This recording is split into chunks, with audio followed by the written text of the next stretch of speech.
Hello and welcome to another episode of the Contract Warrior Podcast. I'm your host, Christopher Williams. I am a former contracting officer, and today we're going to talk about why RFIs are the most misused tool in federal construction. Now, in federal construction, the Request for Information, or RFIs, it's one of the most commonly used and most misunderstood tools in contract execution. On paper, RFIs are simple, right? A contractor seeks clarification from the government to proceed with work. But in practice, RFIs are often misused, misaligned, and misinterpreted, leading to what? Basically delays, weakened entitlement positions, and unnecessary friction between the contractor and the contracting officer. So from a KO perspective, and now from Defense Contract Shield advisory lens, the misuse of RFIs is not just a procedural issue. Today, we're going to break down why RFIs are so often mishandled, what contractors get wrong, and how to use RFIs as a disciplined, high-value execution tool instead of a liability. So let's start off by talking about the intended purpose of an RFI. Well, at its core, an RFI exists to resolve what? Ambiguity, right? Not to transfer responsibility. So how do we stabilize quality control versus quality assurance? Generally, the government's in charge of quality assurance, while the contractor is executing quality control. How do we ensure ambiguity doesn't exist so those roles stay in place? We do that with an effective RFI, right? Number one, it should identify specific contract ambiguity or conflict. Also, it should provide relevant contract references like drawings, specs, clauses, and then it should also offer a proposed solution or interpretation. What this RFI will do, it'll enable the government to respond efficiently. Now, from a KO's viewpoint, a strong RFI demonstrates contractor competence, awareness, and forward progress. From the contractor's perspective, it should protect their schedule, clarity of scope, and establish a record. That's the theory. But where RFIs go wrong, right? First, they go wrong because sometimes they're used as a crutch instead of a tool. Many contractors submit RFIs for issues they should already understand. And I saw this so many times in the field, and here are some examples. Number one, asking questions already answered in the specs. That's a classic. Number two, requesting clarification on means and methods when in reality, it's the contractor responsibility. And number three, submitting RFIs without reviewing all contract documents. That's another classic. Now, this signals something dangerous to the government, just so everybody's aware. It identifies a lack of preparation.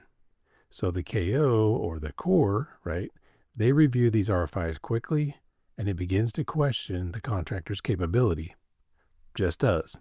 It's a competency issue, which affects trust, responsiveness, and ultimately negotiation posture. I understand that it goes both ways when it comes to competencies. So when the contractor receives a government response, and that response looks like there's a low competency rate on the government side, like they don't know what they're doing technically, the reality is that response is from a quality assurance standpoint. And so the relevance to it or the value in it is different than the quality control level.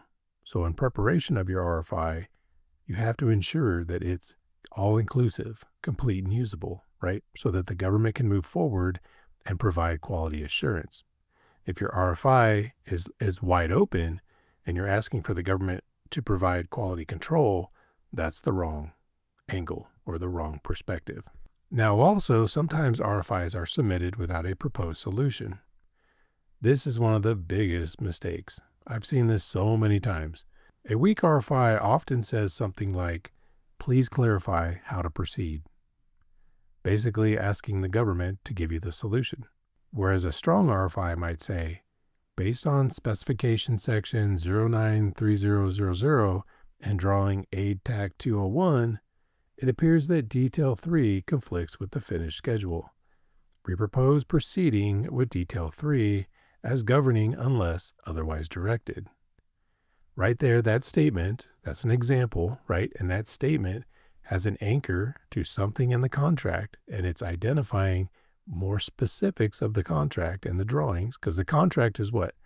The solicitation, the proposal, and the design. And in this statement, we're proposing to proceed with detail 3 as governing unless otherwise directed. And this statement is placing the government on notice that you're taking charge from a technical standpoint, and your quality control is saying this is what we think the solution is, and we're going to proceed unless what? Otherwise directed. Now, reading this statement, there should be also when the anticipation of work is to be performed, how long it will take, so that and which activity it affects, right? Allowing the government team to do quality assurance. So why does this particular statement matter? Well, it frames the decision, right? It shows you've done the work. It positions the government to accept or reject your logic, not create it from scratch. So from a KO mindset, RFIs without solutions create unnecessary workload and delay, and they rarely inspire confidence. That's just the truth. That's the reality. And confidence is a big deal because it leads to risk. So your contracting officer is in risk management, right? So they have to basically identify whether or not the contract is high risk, average risk, or below risk. What's happening?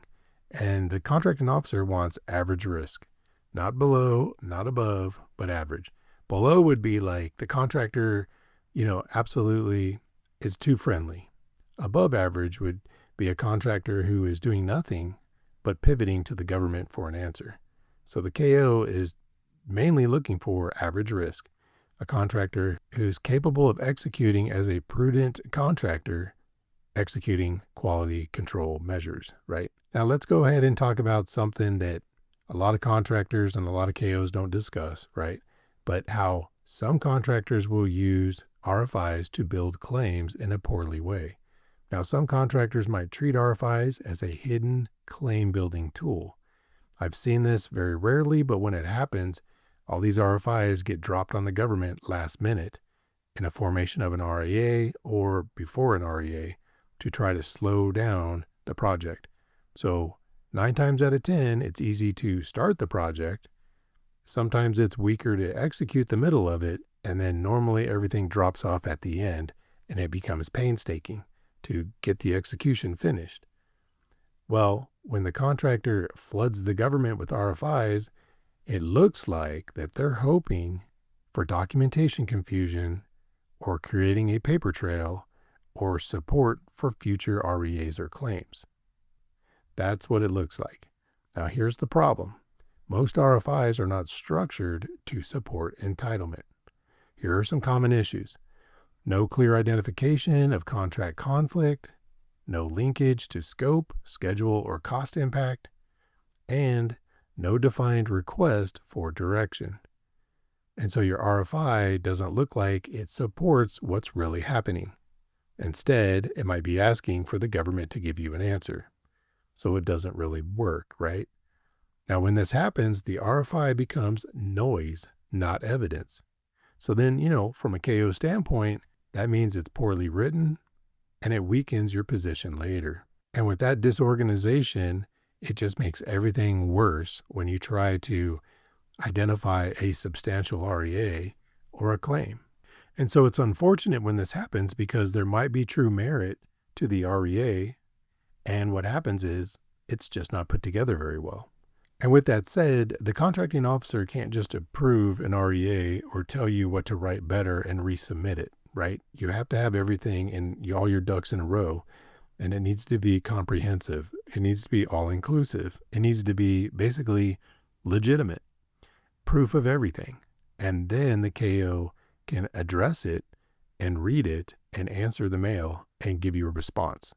That is the key to getting REAs executed.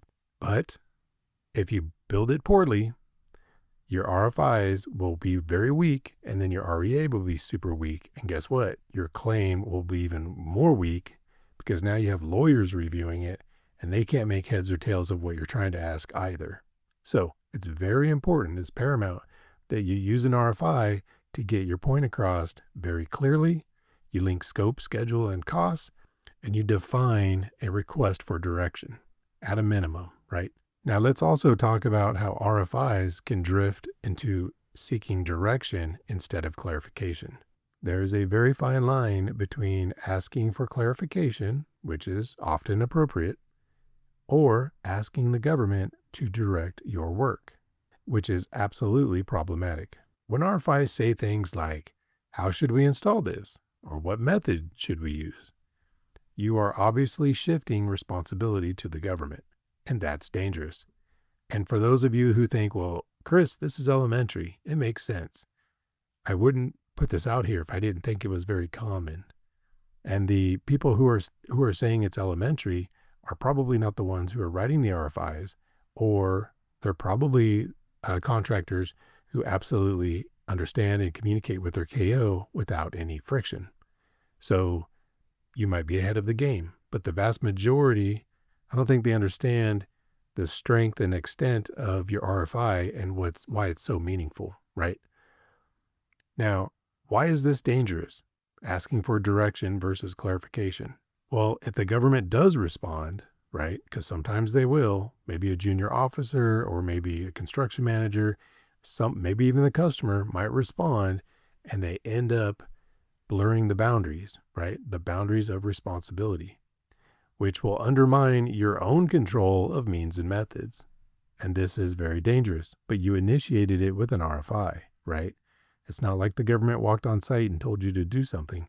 You, in fact, initiated it in your RFI, you received an answer, now your means and methods are going to be impacted.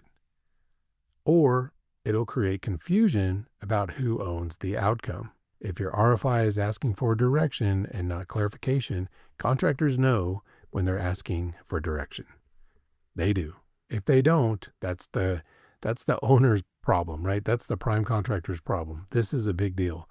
Your people need to know the difference between direction and clarification. And with that said, so does the government team. The government team should be clearly able to review an RFI and distinguish between direction and clarification. It is problematic on the government side where there's not enough of that ability, and that's a shame as well. Okay, so the blame goes on both sides. But again, quality control, quality assurance. From a KO standpoint, there's frustration on both sides. But then often on the contractor side, there's not enough clarity to go ahead and apply means and methods, but yet they're going to ask the government to clarify or to direct, right? And ultimately, at the end of the day, the contractor has to take the lead and ask for clarification, not direction. So what does a strong RFI include?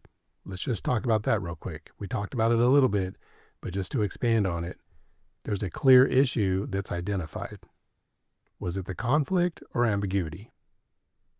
Right? So are you capturing a conflict in design? Are you capturing a conflict in specs?